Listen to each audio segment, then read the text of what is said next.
Eso, yo creo que vamos a arrancar, ¿no? Ya creo que estamos la mayoría.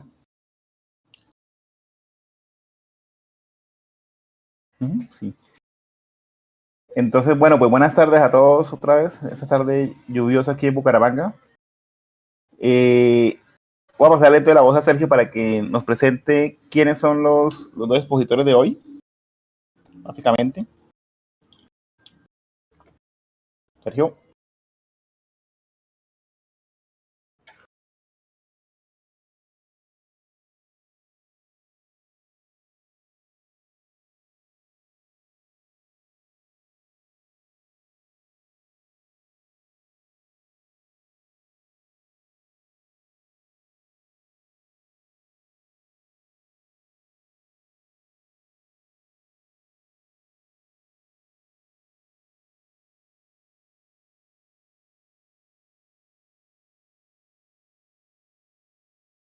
Sí. Sí, perfecto. Sí, señor.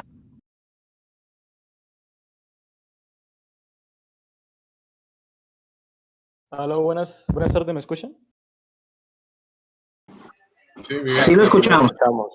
Sí, perfecto. Listo, entonces en un momento voy a compartir la pantalla para poner las diapositivas.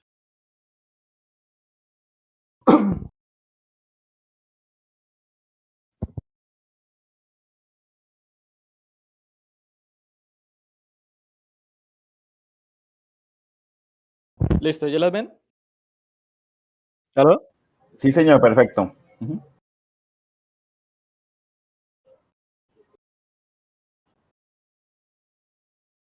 Sí, esto, más o menos eso es lo que quiero llevar.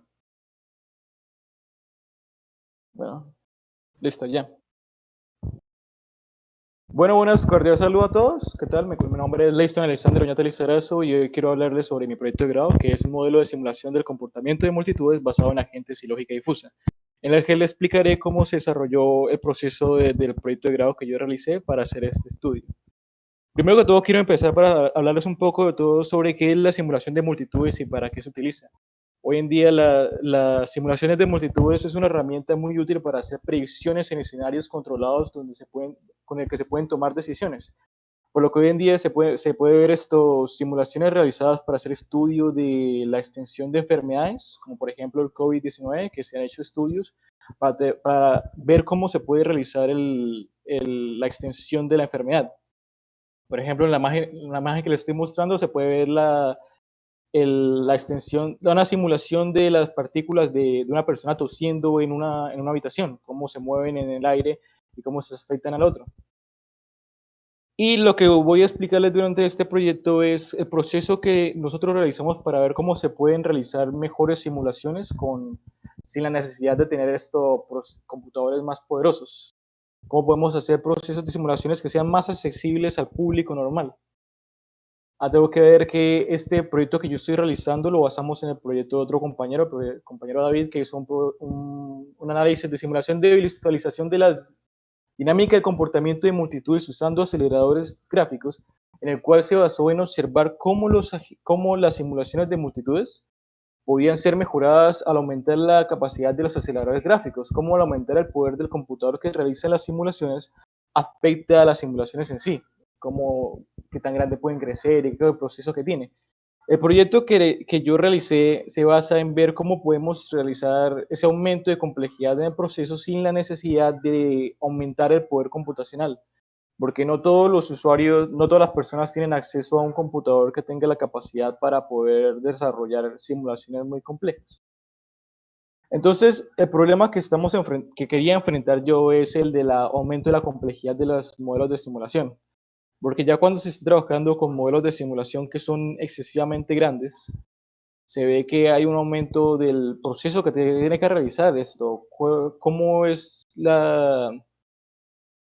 los recursos que se utilizan, y eso llega a un punto en de que no es accesible para todo el público normal. Esta imagen que tenemos acá es sacada de un programa especializado para el desarrollo de simulaciones que muestra el movimiento de gente durante una terminal de transporte, donde es una simulación que es muy útil para el público, por ejemplo, para la gente encargada de realizar evacuaciones y otras cuestiones, pero que al observar su complejidad no es un proceso que toda la gente puede desarrollar. Entonces es algo que queremos observar. Ese es básicamente lo que queremos enfocarnos en este proyecto, lo que queremos observar al realizar este proyecto de grado, es ver cómo podemos cómo podemos aumentar la complejidad de las simulaciones sin la problemática de que nuestras simulaciones sean inaccesibles al público. Lo que nosotros queremos observar es el uso de la lógica difusa, un tipo de lógica encargada en enfocarse en el desarrollo más cercano a la lógica que nosotros las personas utilizamos, no como los computadores, para poder determinar si podemos realizar modificar nuestras simulaciones de multitudes hasta el punto de que éstas sean más representativas del mundo real, sin la necesidad de modificar las simulaciones en sí.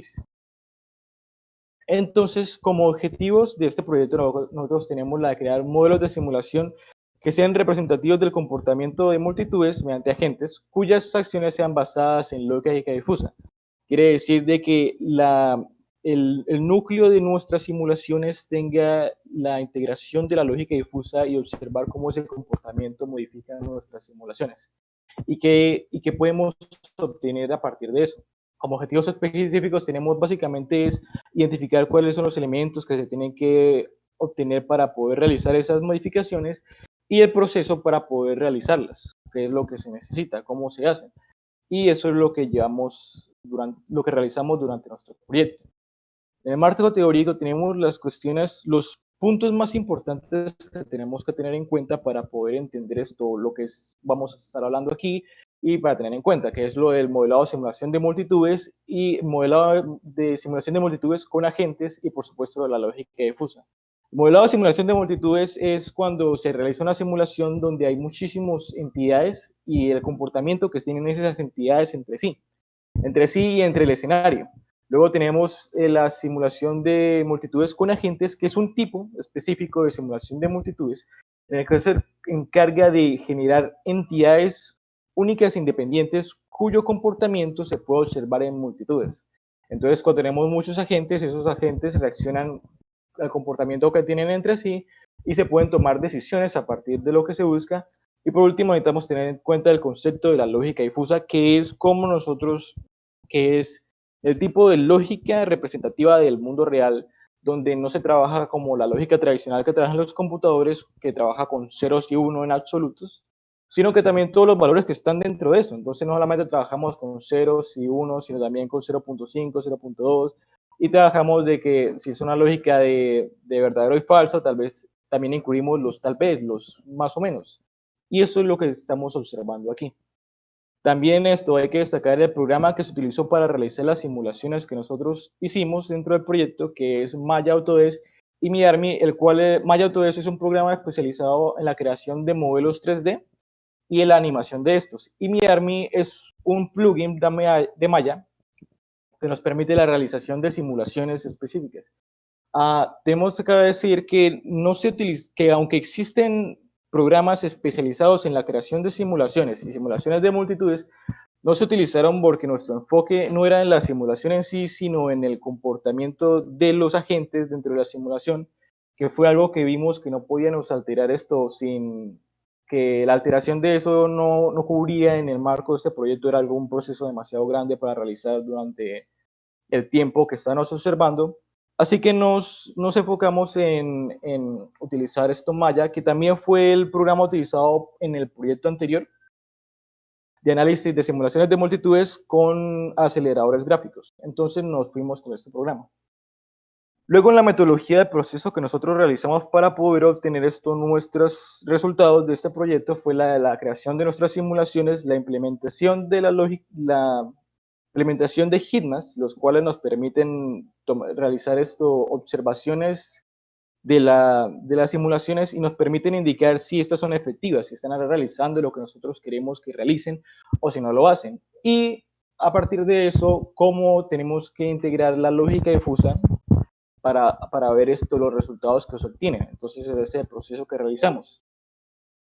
También hay que hacer una nota importante para los HitMaps, que es un proceso para realizar estudio de densidades de de agentes, específicamente dónde es que se acumulan, se pueden encontrar más de estos, dónde son los lugares donde hay bloqueos, pausas y cuestiones así, son el análisis que queríamos observar y se pueden realizar gracias a Hitman.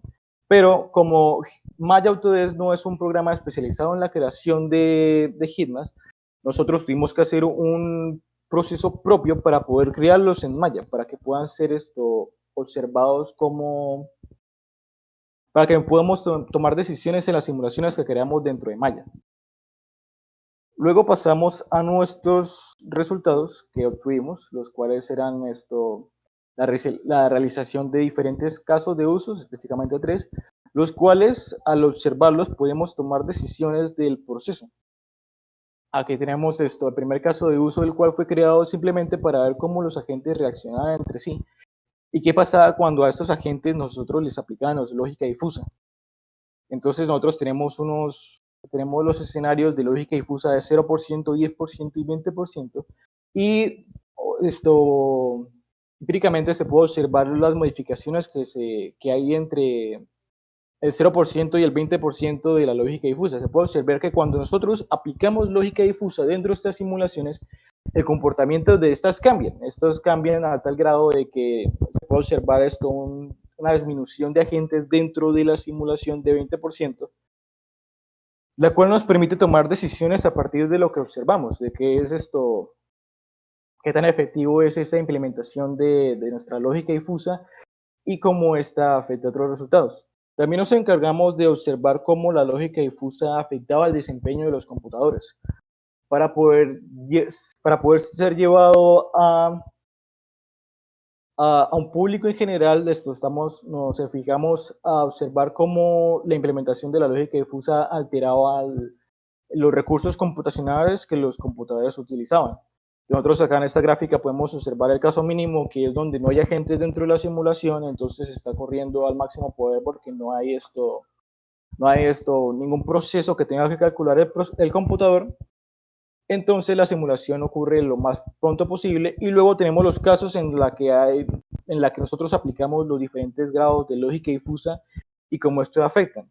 Por ejemplo, en esta gráfica vemos que los resultados del primer caso de uso no hubo una gran diferencia entre lo que habíamos obtenido anteriormente. Luego pasamos al segundo caso de uso, en el cual nos enfocamos en observar cómo nuestras simulaciones, cómo nuestros agentes reaccionaban a obstáculos. En el primer caso de uso solamente estaban interactuando entre ellos, pero cuando nos enfocamos en observar qué es lo que pasa cuando ponemos obstáculos, como lo veríamos en una simulación enfocada a la creación de escenarios reales, como por ejemplo la evacuación de un edificio, cómo la gente se mueve entre las calles, como por ejemplo intersecciones entre una ciudad, tenemos que tener en cuenta qué es con lo que interactúan los agentes. Entonces, por ejemplo, esta fue una recreación de la portería de la Universidad Industrial de Santander, donde podemos ver cómo los agentes interactúan entre sí, cómo pasan de un lado al otro, y cómo esta simulación nos permite tomar decisiones a partir de lo que observamos.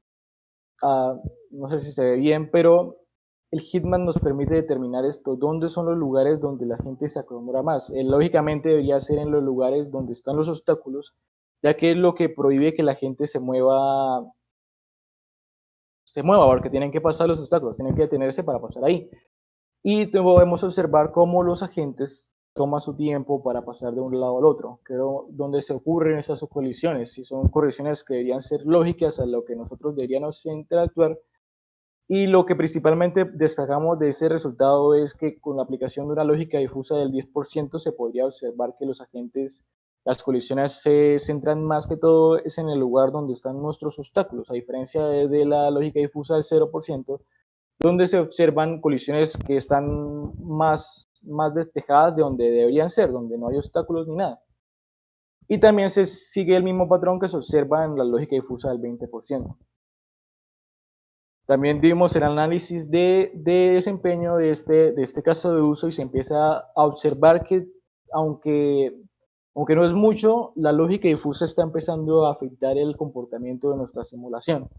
Se ve que la simulación donde no se aplica es mucho más rápida, y que hay picos y bajas de desempeño, pero que no son los que son destacables, eso es lo que tenemos ahí. Y el tercer caso de uso que nosotros creamos fue para observar cómo los agentes reaccionaban con estímulos exteriores. En este caso no se está observando cómo se reaccionan a obstáculos que estén en el escenario, sino cómo eso reaccionarían a eventos espontáneos, como por ejemplo explosiones, sonido, cosas así. Y nosotros hicimos este caso de uso especialmente pensado en el desarrollo de situaciones de evacuación, donde es necesario observar cómo las personas, ya que estamos simulando, reaccionarían a diferentes cambios de situaciones. Entonces esta es una simulación que es un poco más larga que las otras, donde en un proceso que nosotros desarrollamos dentro de Maya, tratamos de simular una explosión donde en ese círculo que se está observando aquí, de nuestra simulación se genera un área donde los agentes deberían evitar, deberían alejarse de eso, y se extiende momentáneamente. Entonces esperemos un momento a que la simulación llegue a donde debe estar. Donde se puede apreciar que los agentes empiezan a evitar este lugar donde ocurre la explosión, empiezan a alejarse y empiezan a interactuar entre sí, chocando entre las personas. Entonces nosotros observamos cómo este comportamiento es afectado por la lógica difusa. ¿Qué es lo que pasa cuando está sucediendo estas situaciones?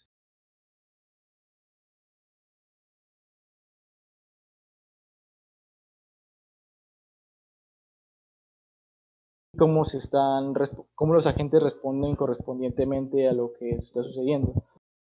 Si, por ejemplo, las simulaciones no están cercanas a la explosión o están más alejadas, o cómo los agentes se relacionan. Y aquí tenemos más grande disparidad en el desempeño de nuestro proceso, donde observamos que hay varias diferencias entre cada caso de uso, en donde, por ejemplo, en el 20% del caso de uso es un proceso que se realiza más rápido, y nosotros observamos que esto pasaba porque los agentes están más alejados de sí, tienen la capacidad de separarse más rápidamente, y eso hace que la simulación sea más rápida. Entonces es algo que nosotros tenemos en cuenta en los resultados que nosotros obtuvimos. Luego pasamos a las conclusiones que nosotros realizamos al terminar con nuestro proyecto de grado, en el cual pudimos observar que en el que podían encontrar los cambios que nosotros estamos esperando al implementar nuestra lógica difusa, que nos permitieron desarrollar que al implementarla podíamos observar una pérdida de desempeño computacional, también una alteración en las rutas que tomaban los agentes. Entonces pudimos determinar que nuestras modificaciones que realizábamos alteraban la simulación en sí, y a qué extensión lo hacía.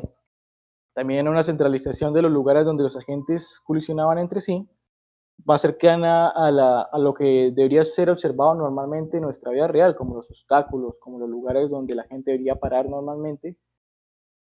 Y también vimos cómo este proceso se aumentaba más en las situaciones donde la implementábamos mucha más lógica difusa, hasta el punto de que había pérdida de agentes que entraban en la simulación en sí, lo que da así estos resultados diferentes a los que nosotros estamos esperando.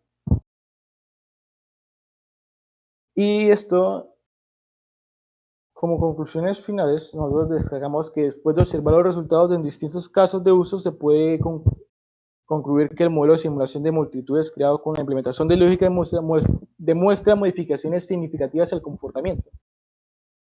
Estas son las conclusiones a las que nosotros llegamos a realizar nuestro proyecto de grado. Después quiero pasar a unas recomendaciones futuras que se quiere observar, porque al ámbito de este proyecto, al observar nuestras modificaciones, podemos observar que pueden ser implementadas a diferentes modelos.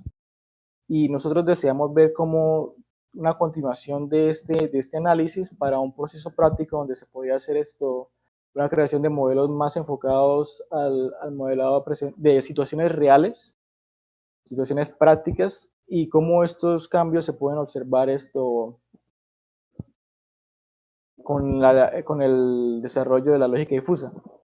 También crear enfocarse en la creación de programas que estén enfocados en la implementación de este modelo, como por ejemplo el programa Homos, que fue creado por el Grupo Simón, el cual ya tiene varios años, y podría ser actualizado con este modelo que nosotros creamos para crear nuevos modelos de simulación que sean más representativos de lo que se podría utilizar en nuestro mundo real.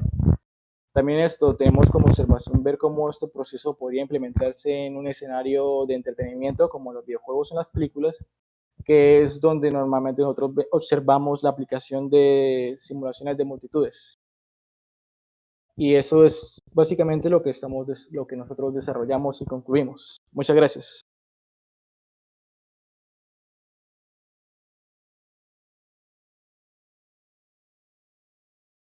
¿Sí?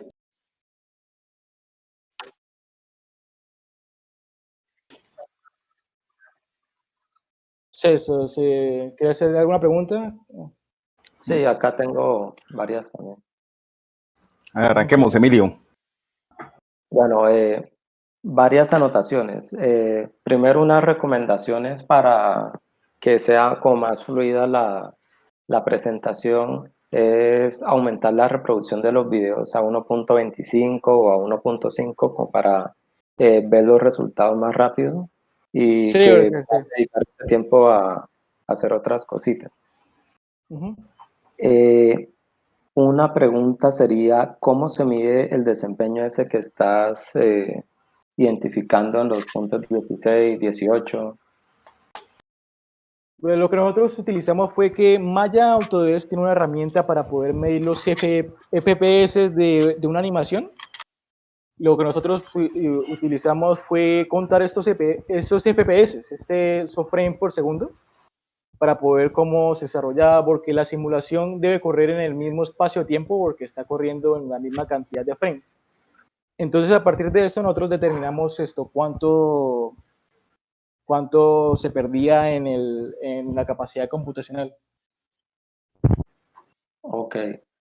Hay otras cositas sí que sería como que ilustrarlas mejor porque no son un poco confusas, como la parte de la metodología. Sería bueno que hicieras como un diagrama que explicaras bien. Bueno, sí, ya ahí la muestra.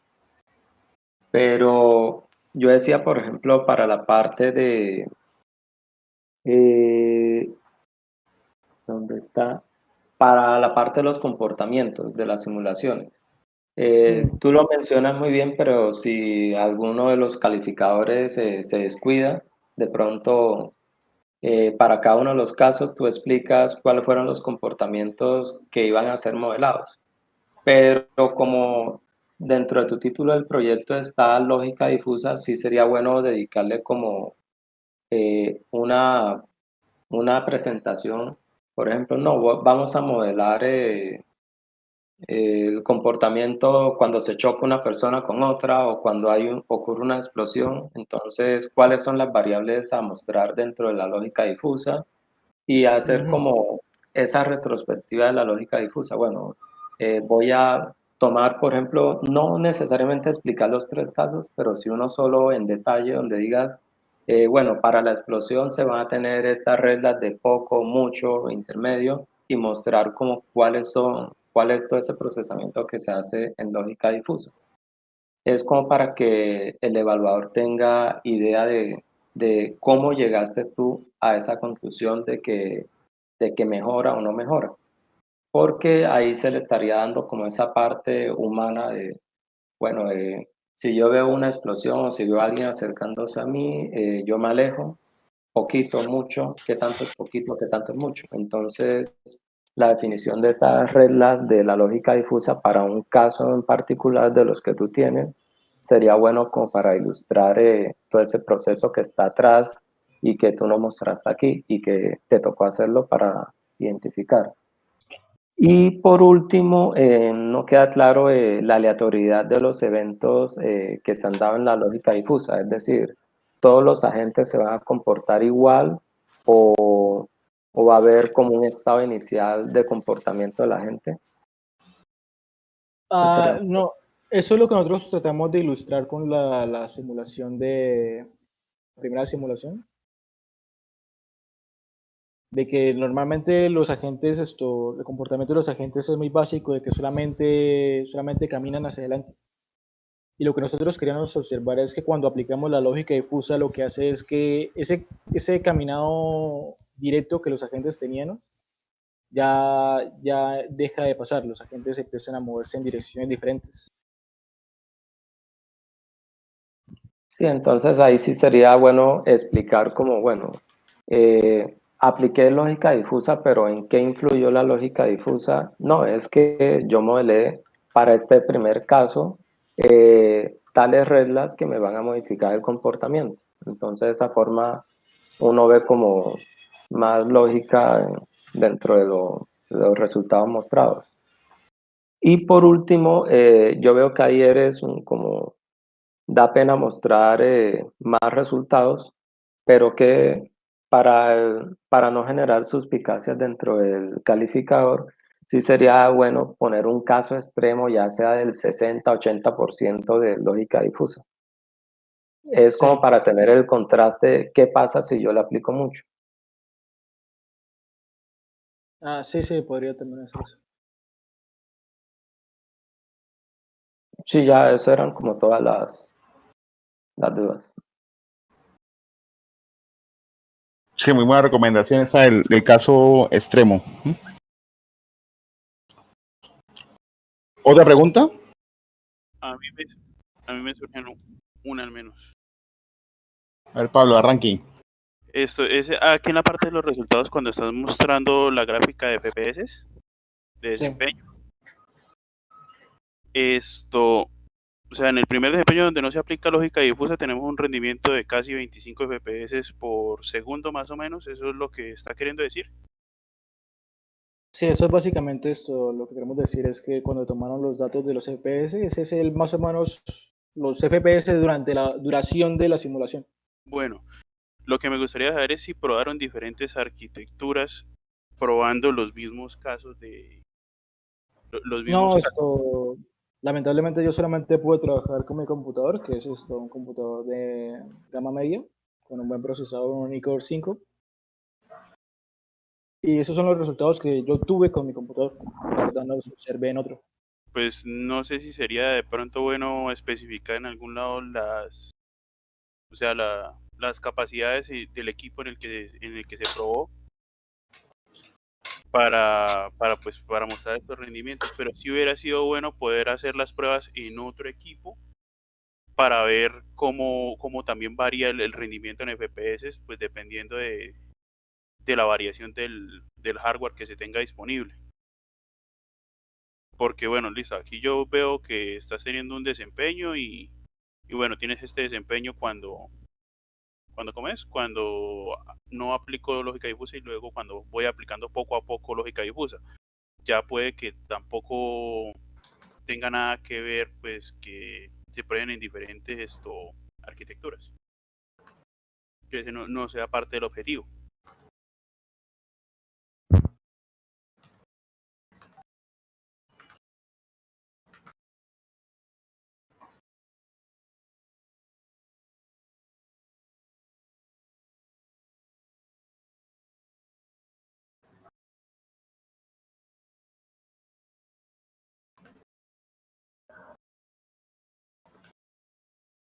¿Hay alguna otra gráfica de desempeño o solamente es esta? No, cada caso de uso tiene su propia gráfica de desempeño donde, como son casos cada vez más complicados, entonces se puede observar cómo Bueno, la lógica cada de una tiene fusa su propia, cada una de las simulaciones pues tiene su propia gráfica de desempeño. Sí, sí. Para observar esto, Y puede cómo, que los cómo... profesores que le califiquen le hagan esa pregunta. ¿En qué arquitecturas, pues, o en qué computadores probó las simulaciones? Para que le digan, pues, Sí, un contraste entre cada uno de las diferentes capacidades de hardware. Ya con eso, pues, finalizaría yo con mi pregunta. Así que sería Sergio.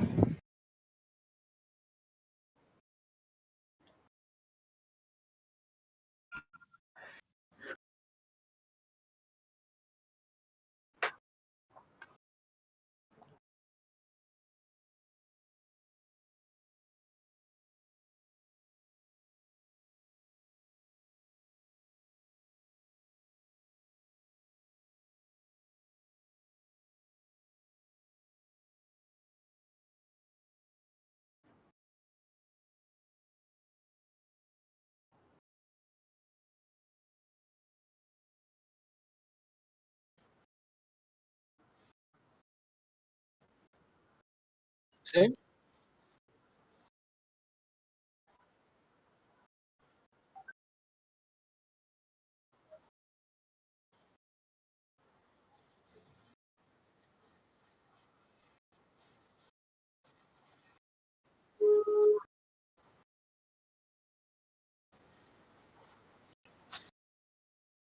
Sí, eso es que nosotros fue lo que nosotros pudimos obtener para ver cómo comparar las simulaciones, para ver el desempeño que nosotros estamos realizando.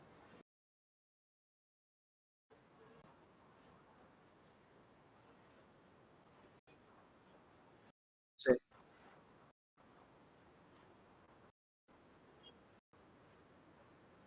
Ujú.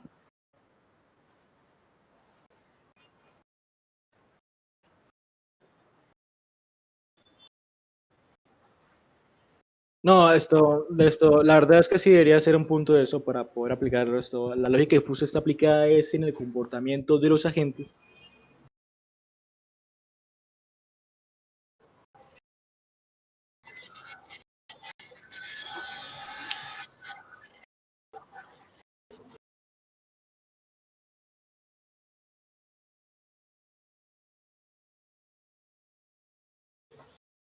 Sí, se escuchó Leiston. ¿Aló? ¿Leiston? ¿Quedamos todos por fuera? Sí, yo también Sí, estoy todos acá. estamos acá. Perdí mi sonido durante un tiempo. No sé. Sí, está fallando un poquito. Leiston, ¿nos escucha? Sí. Parece que no nos escucha.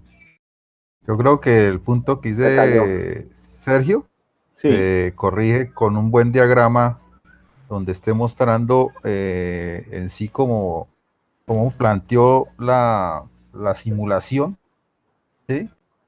Y en dónde actúa cada uno de los componentes en la simulación. Sí, también tenía la misma impresión. Sí, ¿Hola? sí. Ya ¿Hola? lo escuchamos. Qué pena, es que se me cayó la internet. Sí, sí, ahí bueno, entonces un poco como para resumirle, Leiston, hay una cuestión. Espero que haya tomado nota, ¿no? Sí, de las Sí, sí. cosas, ¿sí? Bueno, hay una vaina que sí que nos toca ver cómo hacemos, porque bueno, digamos, la idea de utilizar la lógica difusa pues sobre el comportamiento en general de la multitud, ¿sí?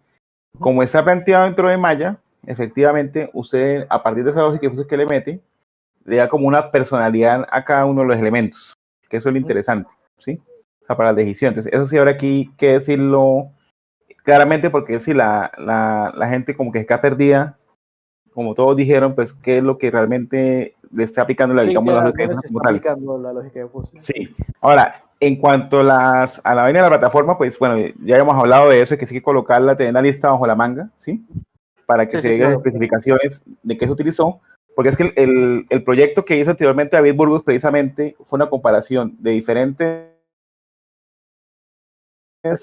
frameworks y diferentes arquitecturas, buscando cuál era la más adecuada para un trabajo así como el que está haciendo, que es precisamente con Maya, que fue el que se escogió finalmente, y que los rendimientos, y para conocer un poco a Pablo, son muy similares, independiente, digamos, de que si tiene, por ejemplo, una GeForce con la que está trabajando en este momento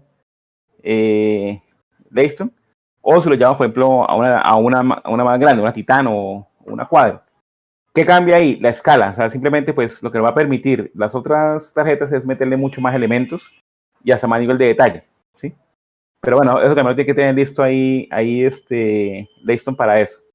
Entonces ahí básicamente lo que se está haciendo es, bueno, la lógica difusa en cuanto al comportamiento de la multitud, gracias pues a esos porcentajes de alcanza a dar como una personalidad a cada elemento para que tome decisiones de acuerdo a esa lógica difusa, y sí hay que tener en cuenta lo que dijo Jason, que quizás se puede hacer un teclamito como para explicarlo un poquito mejor eso, ¿sí? Estaría muy bien que lo tuviera ahí perfecto. No sé si Jason eso es lo que más o menos quería decir. Sí, un diagrama donde él colocara en qué punto de la simulación está aplicando la lógica difusa. Es un diagrama más o menos, no se puede decir arquitectónico porque es muy general, pero sí con un buen diagrama diciendo cuáles son las partes de la simulación y Sí, en qué punto se está aplicando. ya estoy pensando Con cómo eso. hacerlo. Estoy Listo. para señalar que es en el agente en especial Exacto. donde se aplica la lógica. Sí. Y Exacto. también sería bueno explicar ese porcentaje a qué corresponde, al porcentaje de agentes que actúan con lógica difusa No, o sea, o es el porcentaje de la lógica difusa que se aplica. Y esto uno puede especificar esto, qué tanto quiere uno que afecte a los agentes, a los diferentes agentes. Y sí, qué tanto sería se bueno permite. también el diagrama.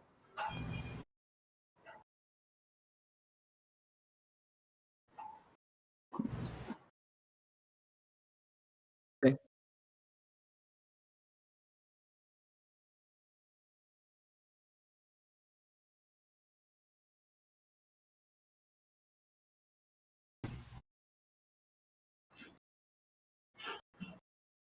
Sí, es que hay, quizá, aprovechando que tiene un poquito de tiempo, cuando hable precisamente de ese contexto teórico, sería bueno que explicara eso, porque eso es lo que al final de cuentas está llevándolo al peso en ¿cómo se llama? Pues en la simulación, ¿sí?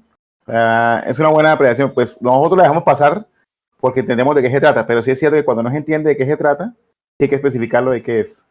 Sí, podría tomar uno de los casos de uso en particular y decir, no, para este, por ejemplo, para la explosión están estas reglas.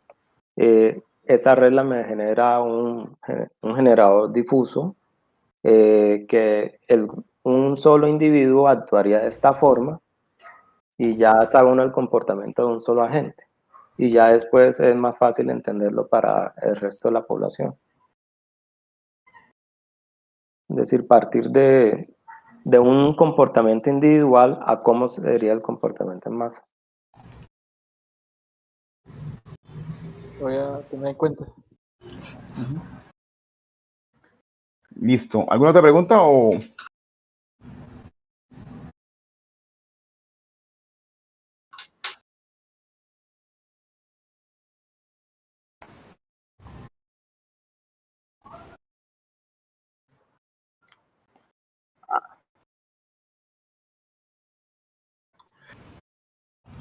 Ok.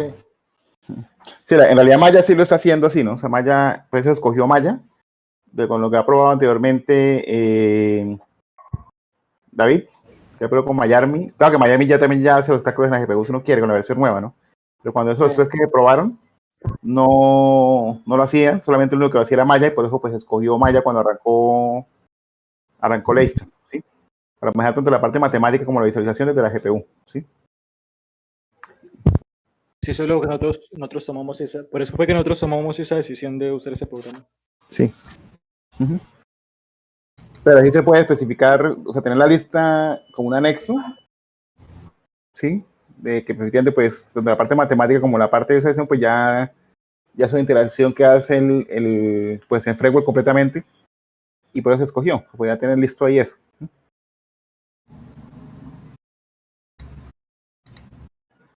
Mm.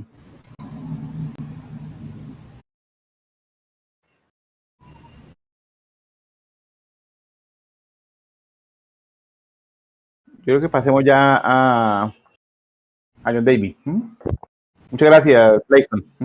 Okay, muchas gracias a todos ustedes también, igualmente. Bueno, muy buenas tardes, compañeros. Voy a compartir pantalla. Por favor, me avisan si pueden visualizar. Ok.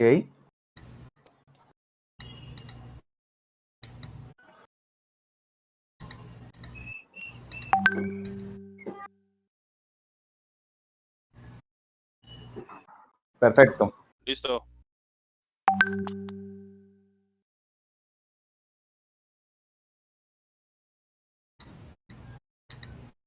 Sí, para la propuesta de investigación de la maestría.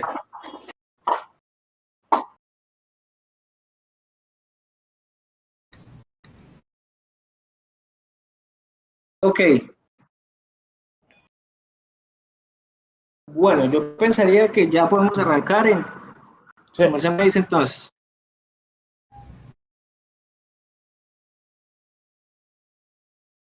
Bueno, muy buenas tardes, compañeros, profesores. Mi nombre es John Pérez, yo soy estudiante de la maestría en sistemas de la UIS y la propuesta de investigación que quiero presentarles el día de hoy es la identificación de incendios forestales satelitales usando Machine Learning, Deep Learning, apoyado en sistemas computacionales integrados.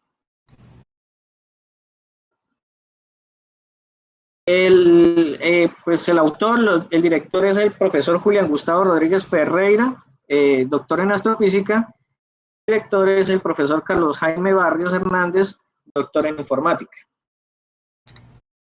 Para arrancar el proyecto de investigación, es ideal plantearnos o ubicarnos en el problema que se va a solucionar o que se va a tratar durante la investigación. Y para eso, lo importante es tener clara la pregunta de investigación, que en este caso es: ¿cómo se puede mejorar el mecanismo de detección de incendios forestales en Colombia a través del aprendizaje automático? A partir de ahí va a arrancar todo el proceso de esquematización y organización de la elaboración del proyecto de grado. Como introducción podemos ver que en Colombia durante los últimos años pues se han presentado un número elevado de incendios forestales. Estos incendios son difíciles de controlar debido a la geografía del país y a los vientos que agigantan estos incendios en poco tiempo. Si bien es cierto, los métodos tradicionales para atender los incendios forestales comúnmente son las torres de vigilancia, donde pues algunas personas están con binoculares o cámaras revisando en el horizonte y en las montañas qué tipo de incendios se pueden llegar a presentar. En el mejor de los casos, esas cámaras detectan luz térmica y se pueden detectar, pero en el campo visible en el horizonte, es decir, no se puede ver más allá de lo que el ojo humano o la cámara podría captar desde ese punto horizontal. También es cierto que cuando se detectan los incendios forestales, en el país es muy complicado ingresar hasta donde están, debido a la geografía como tal, a las carreteras, a las trochas, a la constitución geográfica como tal del país. Entonces se hace necesario tener una detección temprana de estos incendios para poderlos tratar en el menor tiempo posible y evitar que pues, se generen tragedias grandes como se han generado, que hemos visto ya en otro país, como los recientes que se presentaron en Australia o los de años anteriores en California. ¿Qué se pretende con este proyecto? Entonces, durante esta investigación se propone utilizar técnicas de computación basadas en Machine Learning, Deep Learning, para realizar un aporte al estado del arte frente a estas dificultades técnicas. Lo que se pretende es, si bien es cierto, ya hay modelos computacionales para detectar incendios forestales con imágenes satelitales, estos modelos los captan de una manera un poco tardía. Y la idea pues es aportar en cuanto a qué, en cuanto a detectarlos tempranamente, y lo que conlleva eso es pues un procesamiento bastante complicado porque las imágenes satelitales son de muy alta resolución y los incendios forestales en temprana edad, por decirlo así, ocupan muy pocos píxeles dentro de la imagen, entonces se hace bastante complicado con las técnicas tradicionales. Por eso lo que necesitamos es presentar algo que tenga un mayor procesamiento de cómputo, y para eso, gracias al avance que ha habido en los desarrollos de plataformas como NVIDIA y otras empresas, con el desarrollo de la GPU, que permite el procesamiento mucho más ágil y directo en gran cantidad de datos. En el estado del arte quise enfrentarme a tres casos particulares que convergen en el proyecto de investigación, y son el tratamiento de imágenes satelitales, es decir, la utilización de imágenes satelitales como tal para detectar los incendios forestales, la detección de objetos en imágenes satelitales a través de inteligencia artificial, que sería el segundo foco, y el tercero es el despliegue de inteligencia artificial o de deep learning, pero en computación integrada, es decir, con sistemas embebidos. Esos eran los tres principales que yo iba a revisar para el estado del arte. Y pues aquí tenemos una muestra de los artículos, de los proyectos que se han desarrollado últimamente y cuáles son los aportes en cada uno. El objetivo general es elaborar un modelo con técnicas de Machine Learning, Deep Learning, en arquitecturas computacionales que garanticen este procesamiento de alto rendimiento en sistemas integrados y permite identificar incendios forestales a partir de las imágenes satelitales. El primer objetivo específico que conlleva la realización del objetivo general es estructurar un dataset de imágenes satelitales para ser utilizadas en el entrenamiento de la red neuronal y su respectiva inferencia.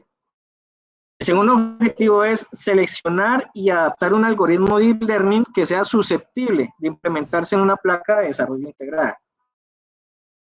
Establecer un workflow o un flujo de trabajo para el entrenamiento de la red neuronal que pueda ser replicado por otro usuario. En este caso particular, lo que queremos es dejar como un paso a paso, digamos, esté documentado como tal y otra persona que desee realizar este mismo proceso de entrenamiento en red neuronal lo pueda realizar a futuro. Y evaluar el desempeño del modelo identificando incendios en el dataset de imágenes satelitales. ¿Qué metodología se va a utilizar? Bueno, pues se va a utilizar una metodología cíclica porque realmente, como lo voy a explicar a continuación, va a haber un proceso de iteraciones. La primera fase, como tal, va a ser la revisión del estado del arte. Luego, a partir de eso, vamos a empezar a elaborar el dataset con la recopilación de las imágenes, la adopción del algoritmo, el aprendizaje artificial, la valoración del modelo y, por último, la divulgación de los resultados. Paso a paso, la especificación de cada una de las fases. La revisión del estado del arte es la elaboración del estado del arte del tema de investigación a partir de la documentación existente. En esta fase hay que tener en cuenta que esta etapa es transversal y se ejecuta durante todo el tiempo de la realización, pues durante toda la elaboración del proyecto hay que estar constantemente revisando qué nuevos resultados o qué nuevas técnicas se están presentando y mirar si es posible adaptarlas en algún momento. La elaboración del dataset. La estructuración de un dataset con imágenes satelitales de libre acceso, es muy importante tener en cuenta eso. Las imágenes con las que se van a tratar son de libre acceso y se van a empezar a buscar en unas plataformas que ya son bastante conocidas y tienen acceso a bastantes imágenes satelitales de manera gratuita, como son las que ven a continuación. Además de eso, queremos también recoger imágenes satelitales de instituciones científicas o académicas que estén trabajando en proyectos del mismo tipo y que tengan de pronto experiencia en el tratado de estas imágenes. Este dataset como tal se va a estructurar etiquetando el 80% de las imágenes que tienen evidencia de fuego para poderlas utilizar en el entrenamiento de la red neuronal, y el otro 20% se utilizará ya para el proceso de inferencia cuando el modelo esté desplegado en el sistema embebido. También se va a utilizar el 80% de las imágenes que no tienen evidencia de fuego para utilizarlas en el entrenamiento y el otro 20% para la inferencia. La siguiente fase, que es la adopción del algoritmo. Entonces, la selección del algoritmo de learning de detección se va a utilizar el más eficiente para implementarse sobre el desarrollo de las placas integradas. No todos, es bien sabido, no todos los algoritmos de Deep Learning van a poder desplegarse en una arquitectura embebida debido a la necesidad y el consumo de recursos tanto energético como de CPU y GPU también. En base a la documentación existente revisada en la etapa de formulación del estado del arte, se compararán los algoritmos candidatos y se elige el más conveniente. Se adapta este algoritmo para el caso concreto de detección de incendios forestales en imágenes satelitales. Cuando se habla de adaptar el algoritmo, hablamos de mirar variando cuáles son la estructura como tal de la red neuronal convolucional, como el tamaño del filtro, los pasos que va a tener el filtro, la cantidad de capas ocultas, entre otras cosas. La siguiente etapa es la de aprendizaje artificial. Entonces, es el aprendizaje de la red neuronal con el dataset estructurado. Este entrenamiento se va a preparar, se va a realizar en el clúster de computación de alto rendimiento de la UIS, y para tal, entonces el primer paso de esta fase es preparación del entorno de trabajo en ese clúster para desplegar ese entrenamiento. El entrenamiento de la red neuronal con el dataset de imágenes satelitales sobre la infraestructura de computación, es importante aclarar que no se va a realizar o no se puede realizar o no queremos realizarlo dentro del sistema embebido debido a la necesidad de cómputo que se necesita y y de consumo de recursos energéticos también. Entonces, el sistema embebido solo se va a dejar para el despliegue ya de la inferencia de la red neuronal. El siguiente paso es la elaboración de un procedimiento paso a paso para que pueda ser corroborado por otro usuario que desee replicar el experimento. La valoración del modelo es la última etapa de la metodología, y es la evaluación del modelo desplegando el algoritmo entrenado sobre el sistema embebido, teniendo en cuenta las métricas de rendimiento en los resultados obtenidos. ¿Cuáles son las métricas que se van a tener en cuenta? Pues se va a tener que evaluar el consumo energético del modelo, se va a evaluar la precisión o efectividad del modelo. Tendríamos que volver a la etapa de adopción del algoritmo si los resultados no son los esperados o si es conveniente, digamos, mejorar aún el algoritmo o el modelo que se tiene. Todo depende de los resultados que es la valoración del modelo. La última, que sería la divulgación. Entonces, en este caso, pues es la comunicación de los resultados obtenidos en el proyecto de investigación, que se pueden entregar pues ya sea a través de un artículo académico, una ponencia, además de la tesis de maestría que se entrega normalmente. El cronograma está aplicado para 10 meses de trabajo, en los cuales, como pueden ver, la elaboración de la tesis se supone que a partir del segundo mes ya uno empieza a elaborarla poco a poco. La revisión del estado del arte va a tomar 3 meses, es uno de los más, igual que los demás, por lo general 3 meses. La estructuración del dataset, aquí es muy importante también aclarar que ya en el transcurso de la búsqueda de imágenes como tal, no he logrado encontrar un dataset que tenga ya imágenes etiquetadas como tal, entonces en la estructuración del dataset también es una de las fases, el etiquetado como tal de las imágenes, la unificación de sus medidas. Puesto, pues se muestra a continuación todo lo que es el costo como tal de la hora director, la hora codirector, la hora de investigador como estudiante, el computador, la Jackson Nano, la hora del clúster, que la tasé en 100.000 pesos, realmente no tenía como tal ese valor, y más o menos coloqué como 40 horas el tiempo que demora el entrenamiento de la red neuronal. La conexión a internet, la publicación del artículo, tampoco sabía exactamente cuánto puede costar eso, pero coloqué aproximadamente 3 millones, y la impresión de la tesis, y como tal eso. Estas son las referencias, teniendo en cuenta en lo que me basé para llegar a encontrar pues el estado del arte y en qué está en este momento las investigaciones. A compartir de pronto, profe, el póster que elaboré para la clase de alto rendimiento, donde se puede mirar pues cuál sería el proceso de medición y evaluación del modelo. No sé si ya lo pueden ver en pantalla.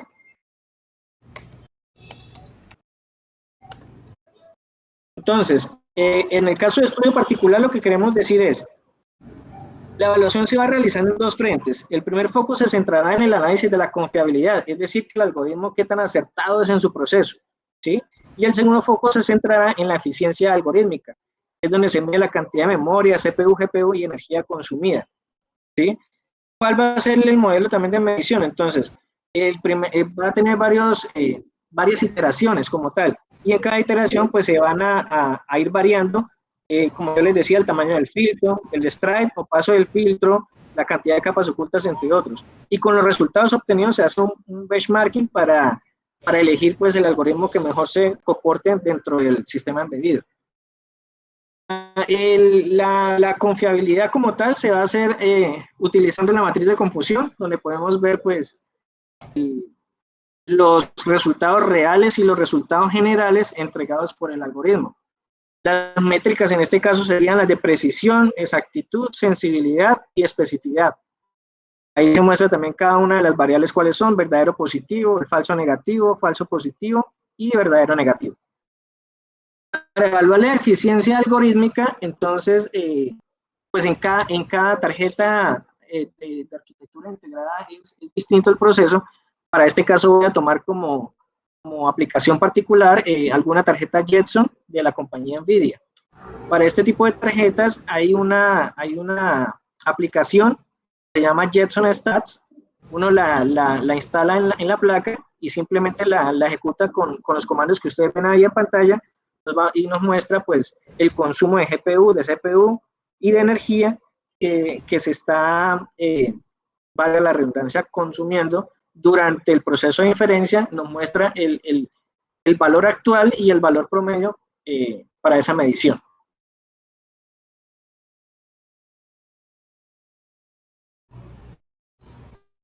Listo, muy bien. ¿Preguntas?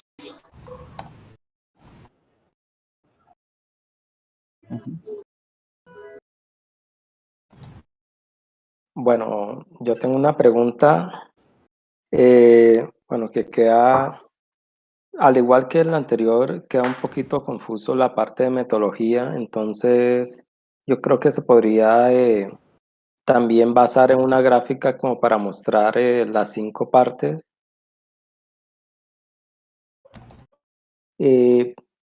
¿Por qué decía que era un poquito confuso? Porque usted en un momento habla de workflow, habla de metodología y habla de procedimiento. Entonces no sé si esta metodología sea ya la metodología de su desarrollo o la que va a ser partícipe del objetivo 2, creo que era definir el flujo de trabajo. Pero más adelante también habla de procedimientos, entonces no sé, el uso de tantos términos similares de pronto puede confundir un poco al evaluador. Ok, sí. Es decir, la metodología que están viendo en pantalla es en general la de todo el proyecto de investigación. Cuando yo hablo de workflow, me refiero a establecer como tal, como un entregable, como un documento donde quede claro cuáles son los paso a paso para poder entrenar una red neuronal en el clúster de la WIS. Sí, es como un procedimiento como tal, como un paso a paso que queremos hacer entrega para que más adelante, si alguna persona quiere replicar ese proceso de entrenamiento, de pronto con un dataset distinto lo pueda llegar a realizar. Bueno, entonces ahí sí le tocaría especificar un poquito más o de pronto definirlo en el alcance hasta dónde va a llegar, porque no es muy claro el cumplimiento de ese objetivo. Ok.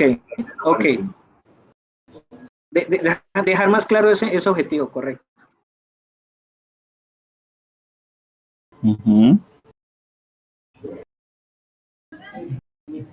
Por otro lado, bueno, felicitarlo también porque es muy pertinente el trabajo.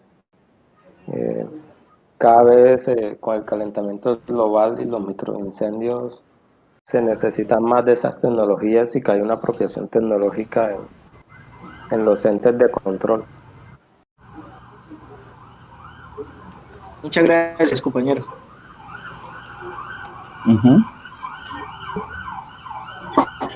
¿Una otra pregunta? ¿Comentario?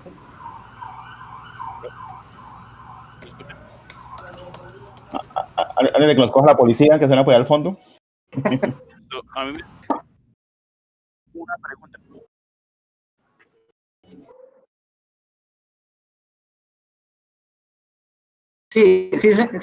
Sí, señor. Es decir, pues hasta ahora, digamos con lo que yo he leído, ya tengo casi perfilado que es red neuronal convolucional, pero quise dejarlo más genérico porque cuando pasé la propuesta el año pasado, no sabíamos realmente cuál era el tipo de algoritmo que se iba a utilizar. Entonces, por eso se dejó genérico en ese momento. Hay algunos frameworks que son buenos para cada caso específico, de hecho, que ya es simplemente configurar algunas cositas de las capas. Ya. Sí, creo que, para meterme ahí, la mayor dificultad que yo le veo va a ser la construcción del dataset. Yo le pondría unos 2 meses más a ese tiempo que usted estimó. Porque con imágenes satelitales el problema grave que hay es que se demora mucho en volver a tomar la misma zona. O sea, si tengo la imagen hoy, hay un incendio en un mes y el satélite apenas en 6 meses vuelve a tomar esa misma área, sí, va a tomar la zona quemada o lo que sea, o de pronto ya en 6 meses no hay registro. Entonces, esa construcción, ahí es donde le veo mayor dificultad al proyecto. Tienen que Ya- también manejar la parte de redimensionamiento, la parte de normalización de escala de colores, dependiendo de las necesidades. Sí, O esa sea, parte es sí, es probable que este cronograma de pronto vaya a tener más meses en lo que es la estructuración del dataset.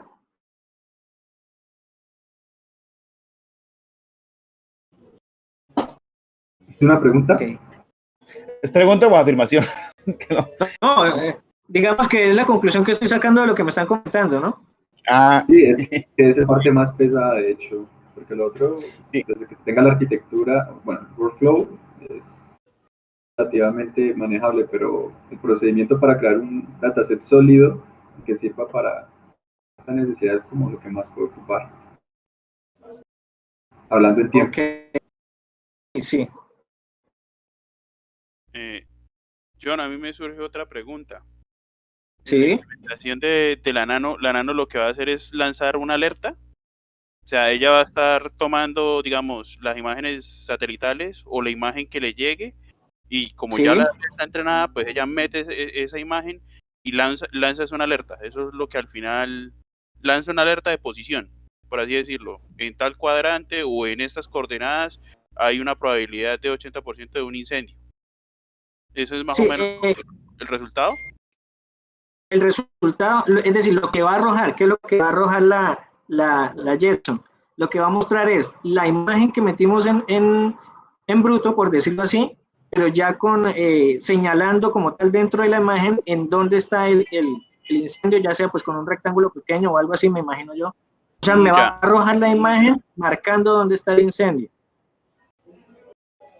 Listo. Pero sí, ahí entra justamente lo que dijo Diego, que el problema viene siendo qué tan continuamente se toman imágenes, con qué frecuencia le llegan imágenes a la tarjeta para lanzar la alarma. Bueno, ahí voy a meter la cucharada yo. Es que, a ver, entonces se marca un proyecto que está manejando Julián, precisamente, pues Julián dirige el proyecto, ¿sí? Y es que hay una serie de satélites en los cuales pues se tiene como cierto acceso, y entre esos un proyecto adicional de otros satélites que se van a colocar en órbita con la Fuerza Aérea. Los satélites de los cuales se tiene acceso, que básicamente son 3, ¿sí? Continuamente están mandando imágenes, pero no se está haciendo absolutamente nada con eso, porque pues como solemos hacer cosas aquí en este país, a veces se compran juguetes, pero no les da ningún uso, ¿sí? Entonces sí se está sacando imágenes continuas, lo que pasa es que no las está tratando, ¿sí? Entonces parte, digamos, de lo que Julián les está planteando a ellos, un proyecto pues mucho más ambicioso y más grande, que después pues, les comentaremos con más calma, es que no es que no se pueda hacer nada, no, sino que lamentablemente pues se compró algo que no se está usando como debería ser, porque pues la gente que lo compró pues no era la era idónea, ¿sí? Así sencillo. ¿Sí? Y eso es. Ahora, la otra es lo siguiente. Si ustedes miran, por ejemplo, las imágenes de NOAA, que son las que va a utilizar, pues claro, va a buscar imágenes de alta resolución, porque con las otras él tiene que solucionar otro problema, que es la estación en tierra, que es otro proyecto que tiene Julián, pero con gente electrónica, ¿sí? Y que quizá no tendremos más adelante, porque hay una parte computacional que se requiere fuerte. Hay unos satélites de NOAA, por ejemplo, que precisamente están buscando este tipo, digamos, de eventos todo el tiempo. Están dedicados, bueno, a muchas cosas, pero entre esas a eso. Las imágenes que saca NOAA, no sé, si usted recuerda, John David, lo que lo mostró Julián, ¿recuerda? Sí, señor. Es como que cada 36 horas, no recuerdo, ¿sí? Es en horas, en todo caso. Pero sí, construir la dataset puede tomar tiempo, porque claro, él tiene que refinar efectivamente cuáles son las imágenes interesantes, o ese conjunto de imágenes interesantes, y comenzar esos entrenamientos, ¿sí? Después incluso, pues yo les puedo mandar un correo, porque realmente está bien interesante esas, o sea, yo no los conocía, esos repositorios de imágenes, que son netamente libres, ¿sí?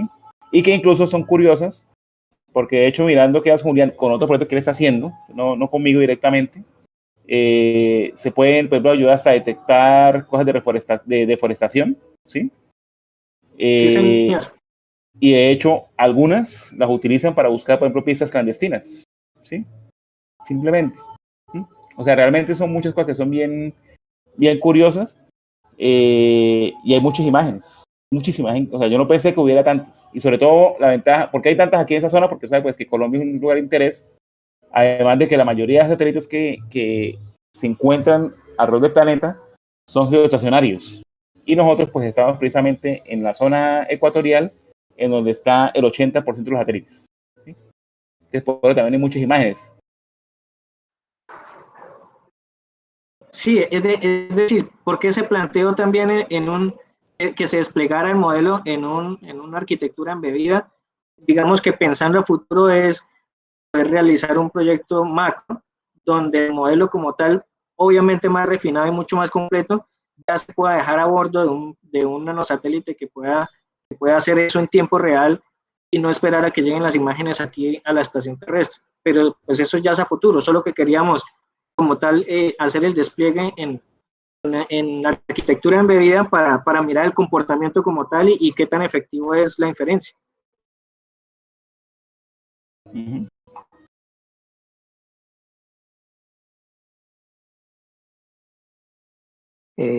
Una cosita ya analizando también sobre el mismo objetivo que decía usted decía que era hacer un flujo de trabajo para aplicarlo dentro del supercomputador de la UIS. Yo creería que tendría más utilidad dejarlo abierto, o sea, no dejarlo tan cerrado para que sea utilizado y pueda ser replicable en otros ambientes, porque precisamente ese es como el objetivo de la ciencia, que la replicabilidad de los experimentos y que pueda ser usado en otros lados que de pronto no cuentan con un supercomputador, pero sí tienen un pequeño clúster.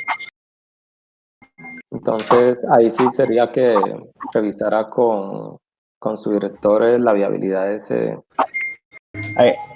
A ver, solamente se va a usar el supercomputador para entrenar. Ya el resto, una vez entrenado, estaría ahí sí con cualquier tipo, digamos, de arquitectura.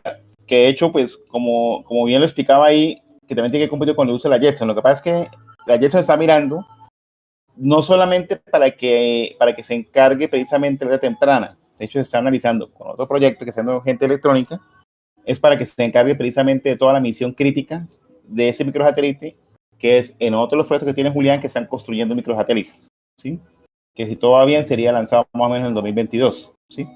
Entonces, por supuesto, la verdad que el entrenamiento, pues como saben los que trabajan en eso, pues lo que va a tomar recursos, ¿sí? Entonces ahí sí, precisamente para garantizar como cierta agilidad, es que esos datasets, que es lo que realmente está haciendo, bueno, o esa parte, digamos, de workflow de entrenamiento, pues queda abierta, queda como conocimiento abierto, pero por supuesto, entre más recursos de cómputo yo use, pues puedo utilizar pues más imágenes, o más stack, digamos, de imágenes, para poder, de alguna manera, que o sea, al tener una mayor escala, puedo trazar pues con más resolución o con más la información que yo busco, de acuerdo, digamos, a este workflow, ¿sí? Por eso es que él hace énfasis en el uso del supercomputador para eso. Pero realmente al final, una vez que eso está entrenado, la idea es que eso corra, de hecho, no en toda la Jetson, tiene que, en un porcentaje de la Jetson, entonces en esa parte de los objetivos que está mirando, a la hora del desempeño, ¿sí? Porque no se puede utilizar toda completa para el reconocimiento de imágenes, porque hay una parte que va para misión crítica del satélite, ¿sí? Listo.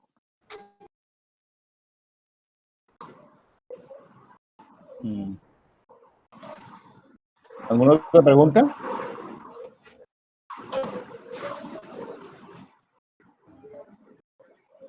No.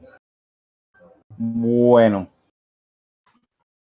Entonces yo creo que pues dejaríamos ya hasta ahí por el seminario. Dos cositas antes de despedirnos. La semana, o sea, hubo un grupo que se creó con los exalumnos y miembros del, pues que ha pasado por S3 y por CAGE, sí, básicamente. Y los últimos jueves de cada mes se va a hacer una conversación con ellos sobre la experiencia o sea, es más una conversación, ¿sí?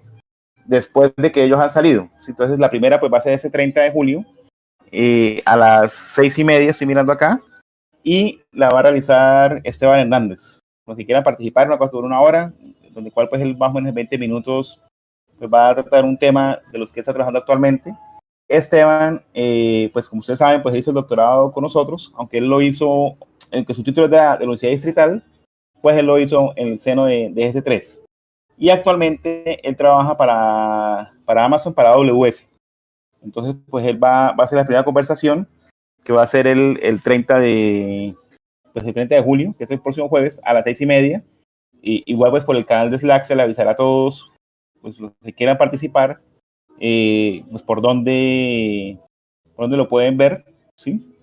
Ahí para eso, para que estén presentes. El segundo seminario, bueno, el segundo seminario no, pues el segundo, digamos, conversación de estos, pues de esos alumnos, va a ser el 29 de agosto y la va a hacer Carlos Varela, pues los que conocen, pues lo conocen como Carlos Varela el Malo, que él actualmente es el jefe de tecnología para el Centro de Supercómputo de la Universidad de Rosario. Él igual lo mismo, ¿saben? Pues que él trabajó con nosotros un tiempo, tanto como estudiante como después como ingeniero. Después pues él hizo su maestría en Francia, hizo estudios de doctorado, aunque no se tituló en Barcelona, en el seno del Barcelona Supercomputing Center, y actualmente pues está en Bogotá, trabajando por la Universidad del Rosario, precisamente como jefe de tecnología del Centro de Supercómputo de allá. Eso me parece el tema. Y lo otro, pues, junto con Jason y con Henry, vamos a ver si antes de un mes, bueno, de hecho antes de 15 días, se hace una sesión intermedia entre lo que se hizo el primer workshop de Docker, antes de pasar al siguiente, que es intermediario.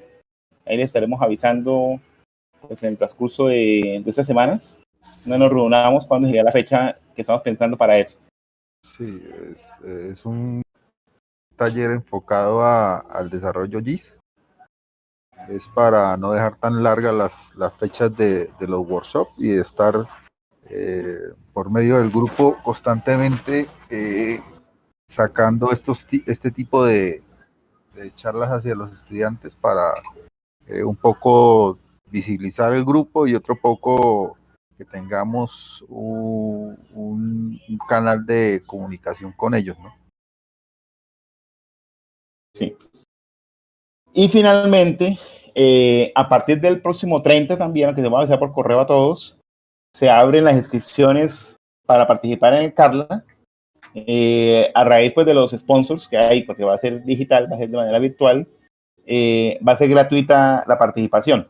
El Carla se va a realizar el 30 de agosto, 1, 2 y 3 de septiembre. Por supuesto no es todo el día, de hecho es un calendario bastante flexible, en el cual básicamente los que quieran participar, la mayoría de actividades van a ser entre las 11 de la mañana y las 3 de la tarde, ¿sí? Y otras pues se van a manejar de una manera asíncrona. Entre esas, en semanas anteriores y posteriores, entre esas, una cosa que sí me parecía súper interesante que ustedes puedan participar es 2 cursos que va a ofrecer Verónica Vergara, que ya está en Nova Rich, uno sobre OpenACC y otro que es sobre una librería que ellos desarrollan para MPI y van a poder interactuar con Summit. Ustedes saben que Summit pues, en este momento es la que aparece como el top 2 de las 500 supercomputadoras pues, más poderosas que hay en el mundo, ¿sí? Entonces también está muy interesante para que puedan participar los que quieran de ese tutorial. Entonces ahí para que lo tengan también ahí. Entonces la dirección para poder hacer inscripciones pues es la página del Carla, se lo va a colocar en el chat general, ¿sí? Pero igualmente después les voy a mandar un correo para los que quieran participar. Este sí es completamente gratis la participación. Ahí se lo mandé por el chat general de aquí del Discord. Entonces, no sé si tengan alguna pregunta o algo adicional. Yo como tal, profe, no tengo una pregunta, sino pues agradecerles la atención que me prestaron y pues comentarles que yo realmente soy nuevo en esto de la investigación y cualquier sugerencia, asesoría o en cualquier manera en la que los compañeros me puedan apoyar realmente sería bienvenida.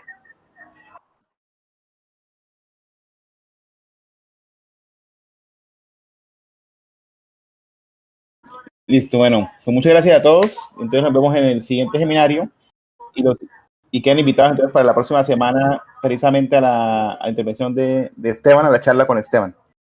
Entonces, buen fin de semana. Todo muy Realmente bien. por eso. Hasta luego. Chao. Luego. Muchas gracias. Chao a todos. Hasta luego. Hasta luego. Hasta luego.